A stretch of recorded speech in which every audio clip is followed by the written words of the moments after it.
नमस्कार दोस्तों, कैसे हैं आप लोग। उम्मीद करता हूं कि सभी लोग स्वस्थ होंगे और मस्त होंगे। स्वागत करता हूं आपका गौतम सीटेट क्लासेस में। चलिए दोस्तों, आज की क्लास की बात करते हैं। आज गणित पाठा की क्लास है और ये सीटेट पेपर फर्स्ट और पेपर सेकंड दोनों के लिए ही एक समान रूप से उपयोगी है। तो पेपर फर्स्ट और पेपर सेकंड वाले दोनों ही इस क्लास को ध्यान से देखें। और देखिए दोस्तों, गणित की पैठा ऐसी है कि टीचर भी गणित की पैठा पढ़ाने में कई बार कन्फ्यूज हो जाते हैं, लेकिन बिल्कुल आसान तरीका बताऊंगा। जो बच्चे पहले से मेरे चैनल पे हैं वो जानते हैं सर का तरीका क्या है, और जो नए आए हैं उनको भी बता देना चाहता हूं कि पॉजिटिव एंड नेगेटिव, पूरा सीटेट इस पॉजिटिव और नेगेटिव से क्रैक हो जाता है। कोई दिक्कत नहीं आती है, बस आप इस मेथड को समझ लीजिए। समझने का तरीका मैंने बता ही रखा है कि जिस सब्जेक्ट की भी क्लास देख रहे हो, क्लास 1 से देखना शुरू करो, क्योंकि ये जो क्लासें हैं यही सबसे ज़्यादा इम्पोर्टेंट है। अभी 2-3 दिन बाद मैं आपको जो भी प्रीवियस ईयर के पेपर हैं वो सारे सॉल्व करवा दूंगा, लेकिन उसमें मैं वो चीज़ें नहीं बताऊंगा जो क्लास के अंदर बताता हूँ। क्लास में डिटेल में बताता हूँ, और जो प्रैक्टिस कराऊंगा उसमें डायरेक्ट आपको क्वेश्चन सॉल्व करना सिखाऊंगा।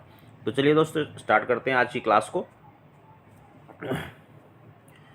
एक शिक्षक ने कक्षा 8 के बच्चों को क्षेत्रफल मापन सिखाया, लेकिन उनके कई छात्र क्षेत्रफल और आयतन की विभिन्न इकाइयों के उपयोग के बीच उलझन में हैं। बच्चों में इस तरह के भ्रम के क्या कारण हो सकते हैं? तो भाई, इसीलिए भ्रम का वही कारण हो सकता है कि आपने कुछ पॉजिटिव चीज़ नहीं की है। अब देखते हैं क्या पॉजिटिव है जो आपने नहीं किया है। बच्चों ने विभिन्न इकाइयों को याद नहीं किया है। याद करना नेगेटिव। अलग अलग इकाइयों को उनके दैनिक जीवन से संबंधित किए बिना सभी को एक साथ बताया गया है। दैनिक पॉजिटिव वर्ड है। कक्षा 8 के विद्यार्थी के लिए क्षेत्रफल मापन की अवधारणा एक कठिन विषय है। देखिए, हमेशा ध्यान रखिए, कोई भी विषय ना तो आसान होता है ना सरल होता है। अगर ऐसा लिखा हुआ है तो वो नेगेटिव लिखा हुआ है। बच्चों को क्षेत्रफल की इकाइयों का उपयोग नहीं आता है। ऐसा कोई सेंटेंस जिसमें बच्चे की गलती निकाली जाए, बच्चे की कमी निकाली जाए, वो सेंटेंस नेगेटिव होता है। अब सिर्फ एक यही ऐसा ऑप्शन है जिसके अंदर पॉजिटिव वर्ड आया है। अब देखो, इसको थोड़ा समझ लो। अलग अलग इकाइयों को उनके दैनिक जीवन से संबंधित किए बिन, अब दैनिक जीवन तो पॉजिटिव होता है, लेकिन आपने चीज़ों को दैनिक जीवन से नहीं जोड़ा, इसलिए बच्चों को समझ नहीं आया है। पॉजिटिव नेगेटिव का सबसे बढ़िया तरीका है कि आप डायरेक्ट आंसर पर ही पहुंच जाओगे। अगला प्रश्न देखिए। कक्षा में गणितीय वार्तालाप को प्रोत्साहित करने का सबसे उपयुक्त उद्देश्य निम्नलिखित में से क्या हो सकता है? तो भाई, कोई पॉजिटिव चीज़ कराना।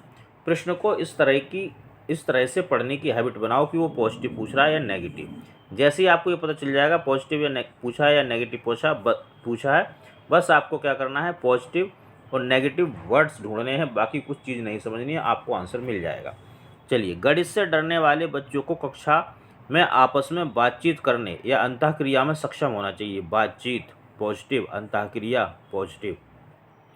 गणित के विषयों के बारे में कक्षा में बहस आयोजित करना, बहस नेगेटिव।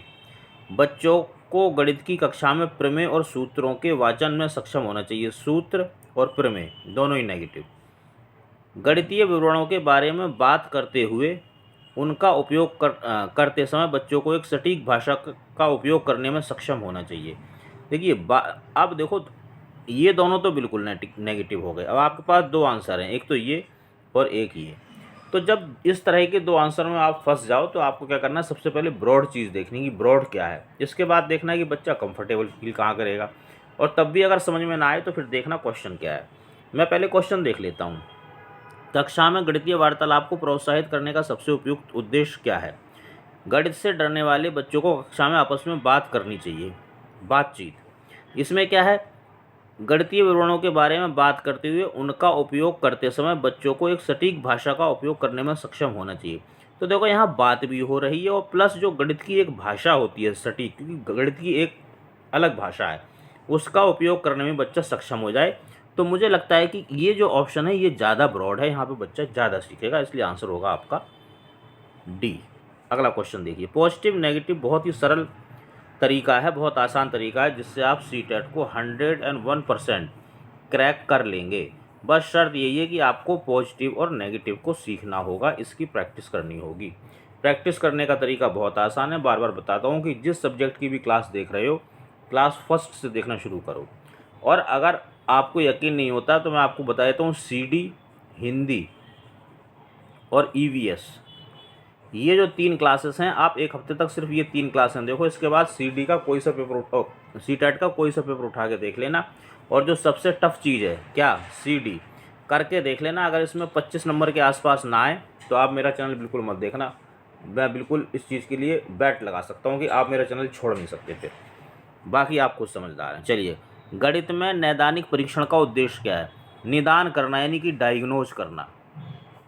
अब देखो, ये जो क्वेश्चन है ये फिक्स है कि वो डायग्नोज करना ही पूछ रहा है कि नैदानिक परीक्षण एक्चुअली होता क्या है, तो फिर हमें यही आंसर देना पड़ेगा। डायग्नोज क्या होता है? डायग्नोज करने का मतलब होता है कारण पता करना, यानी कि बच्चा अगर अच्छा प्रदर्शन नहीं कर रहा है तो क्या कारण है जिनकी वजह से बच्चा अच्छा प्रदर्शन नहीं कर रहा, इन कारणों का पता लगाना। अब पढ़ लेते हैं। माता पिता को प्रक्रिया देना, माता पिता नेगेटिव। स्कूल से जो बाहर के लोग हैं उन्हें बाहर ही रखो, ये लगभग नेगेटिव होते हैं। प्रगति रिपोर्ट करना, इसमें ना कुछ नेगेटिव है ना कुछ पॉजिटिव है, इसको होल्ड कर दो। अंतिम अवधि की परीक्षा के लिए प्रश्न पत्र की योजना बनाना, परीक्षा नेगेटिव।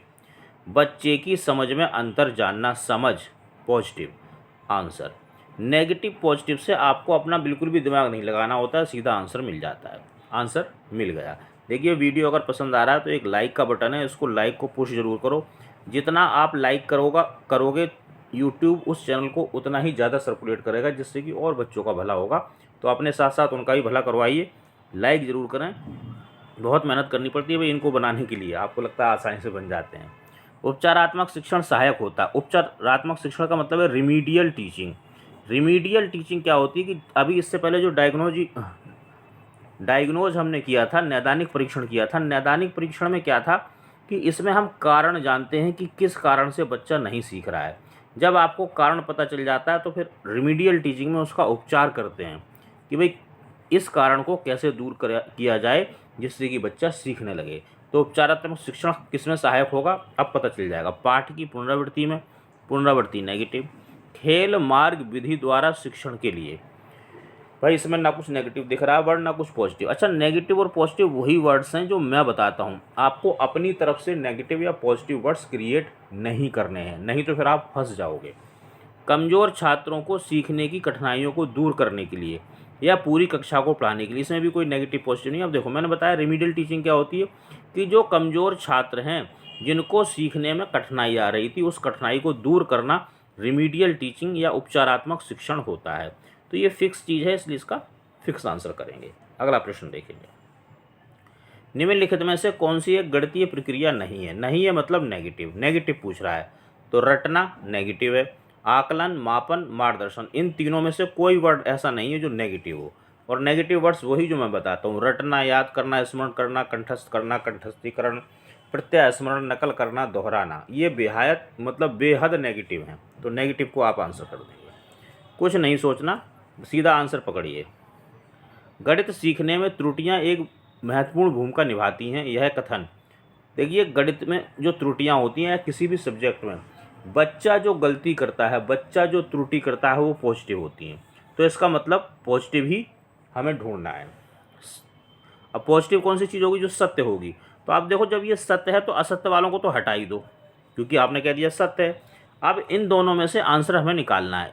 सत्य वालों में, सत्य क्योंकि त्रुटियां बच्चे की सोच दर्शाती हैं, या सत्य क्योंकि त्रुटियां प्राप्त अंकों के बारे में प्रतिक्रिया प्रदान करती हैं। अंक होता है हमारा नेगेटिव।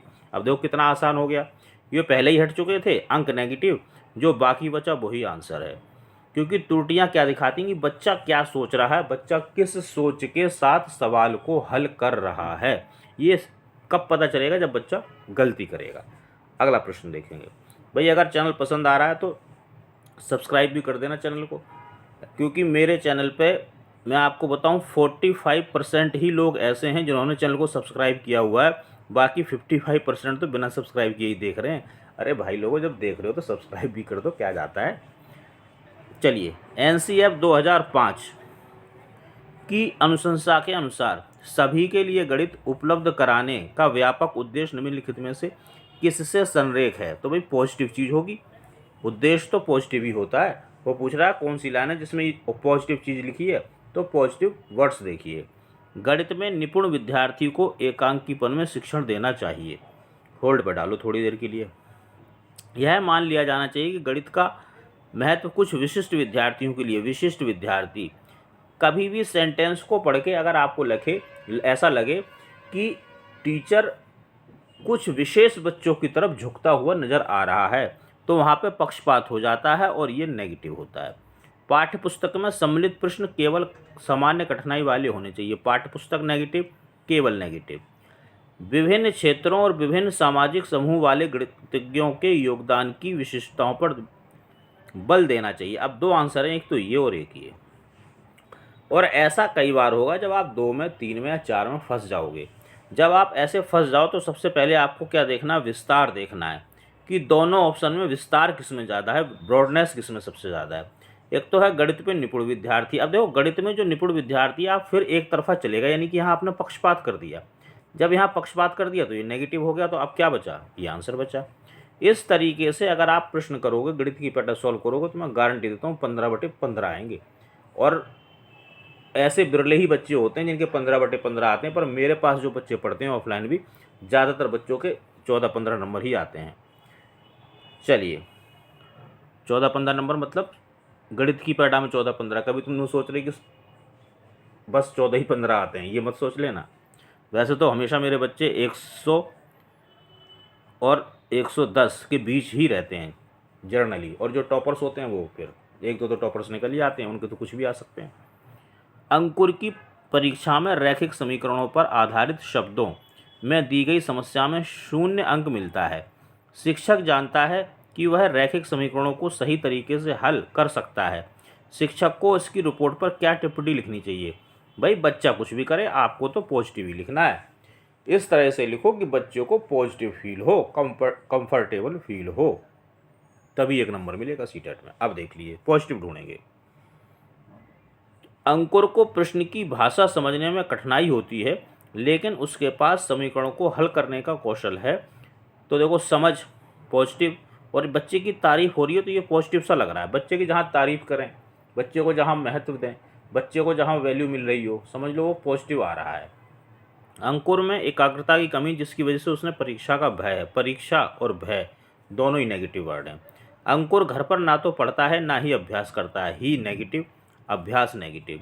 अंकुर को रैखिक समीकरणों की संकल्पना पूरी तरह से समझ में नहीं आई। यहाँ फिर आपने बच्चे की कमी निकाल दी। जब आप बच्चे की कमी निकालोगे तो ये ऑप्शन हो जाएगा नेगेटिव। तो अब क्या बचा, अंकुर को प्रश्न की भाषा समझने में कठिनाई है, समझ पॉजिटिव, और यहाँ बच्चों को हम पॉजिटिव फीडबैक दे रहे हैं, तो ये आंसर होगा। अगला प्रश्न देखेंगे। अनुपात और समानुपात पढ़ाते समय सुश्री रमा स्क्रीन पर कुछ कंप्यूटर संक्रियाएं प्रदर्शित करती है। Copy and paste, copy and enlarge, copy and reduce. यह गतिविधि हो सकती है रूपात्मक आकलन गतिविधि, समय व्यतीत करने के लिए मजेदार गतिविधि। यदि सिर्फ समय व्यतीत हो रहा है, सिर्फ टाइम पास हो रहा है, तो वो ऑप्शन नेगेटिव होता है। अनुपात को प्रस्तुत करने के लिए विषय पूर्व गतिविधि या विषय वस्तु पश्य गतिविधि। देखिए इस तरह के जब भी ऑप्शन आए ना, तो ये आंसर इसका सी होगा। अनुपात को या किसी भी और सब्जेक्ट हो या कोई और टॉपिक हो, उसको प्रस्तुत करने के विषय से पूर्व की जो गतिविधि होती है, ज़्यादातर प्रश्न इसी तरह का आता है। अगला प्रश्न देखेंगे। श्री मनीष समिति की संकल्पना को स्पष्ट करने के लिए बहुत सारे हस्तचालकों, गणित प्रयोगशाला गतिविधियों तथा ICT गतिविधियों का प्रयोग करता है। तो श्री मनीष कुछ पॉजिटिव काम ही कर रहे हैं। देखो भी इतनी बढ़िया चीज़ कर रहे हैं तो कुछ पॉजिटिव ही, यानी कि आपको पॉजिटिव वर्ड्स ढूंढने हैं। समय व्यतीत करना चाहते हैं ताकि अगले प्रकरण पढ़ाने से बचें जो उनकी रुचि का नहीं है। समय व्यतीत करना अभी बताया था नेगेटिव होता है। और टीचर की रुचि से, टीचर की सुविधा से, टीचर की दुविधा से आपको कुछ लेना देना नहीं है। अगर इस तरह की बात ऑप्शन में हो रही तो वो नेगेटिव होता है। तो 2 तरह से नेगेटिव हो गया। केवल गतिबोधक विद्यार्थियों को संतुष्ट करना चाहते हैं, केवल नेगेटिव। केवल ही, सिर्फ, एकमात्र, मात्र नेगेटिव होता है। सभी अधिगम शैलियों वाले विद्यार्थियों को संतुष्ट करना चाहते हैं। सभी अधिगम वाले यानी कि सारे बच्चों की बात हो रही है, सब बच्चों का भला हो रहा है, तो भाई इससे ज़्यादा पॉजिटिव कुछ हो ही नहीं सकता, पूरा ऑप्शन ही पॉजिटिव है। अपने विद्यार्थी में प्रसिद्ध होना चाहते हैं। मैंने बताया टीचर से संबंधित जब प्रश्न आएगा तब टीचर के बारे में सोचेंगे, नहीं तो नेगेटिव। आंसर आ गया सी। इससे आसान तरीका कहीं मिले तो आप वहाँ पर जरूर पढ़ें, मैं बिल्कुल मना नहीं करूँगा। लेकिन मेरा ऐसा दावा है कि मुश्किल है जो आपको सिर्फ एक तरीके से, पॉजिटिव और नेगेटिव से, सिर्फ एक तरीके से पूरा सीटेट क्रैक करवा दे। तो आप इस तरीके का प्रयोग करें, इसको सीखें, इसका फ़ायदा उठाएं और सीटेट को क्लियर करें। मैं आपसे ऐसी रिक्वेस्ट इसलिए कर रहा हूँ कि जब तक आप इसे सीखोगे नहीं तब तक आपको उसकी वैल्यू पता नहीं चलेगी। अगर वैल्यू जानना चाहते हो तो उसको सीखो। सीखने का तरीका मैंने बता दिया है। जो सी भी क्लास देख रहे हो, क्लास 1 से देखना शुरू करो। बाकी दोस्तों, आज की क्लास थी। चैनल को सब्सक्राइब, लाइक करें, कमेंट करके बताएं अगर कुछ दिक्कत है तो मैं उसको सॉल्व आउट करूँगा। शेयर करते रहिए और बच्चों का भी भला होना चाहिए। और इस नंबर पे आप को किसी भी तरह की अगर समस्या है सीटेट से रिलेटेड तो आप मुझसे पूछ सकते हैं। मैं आपको पूरी तरह से असिस्ट करूँगा। पीडीएफ नोट्स वगैरह कुछ चाहिए तो वो भी आपको प्रोवाइड कर दूँगा। तो मित्रों, मिलेंगे अगली क्लास में। तब तक आप सभी लोग स्वस्थ रहें और मस्त रहें।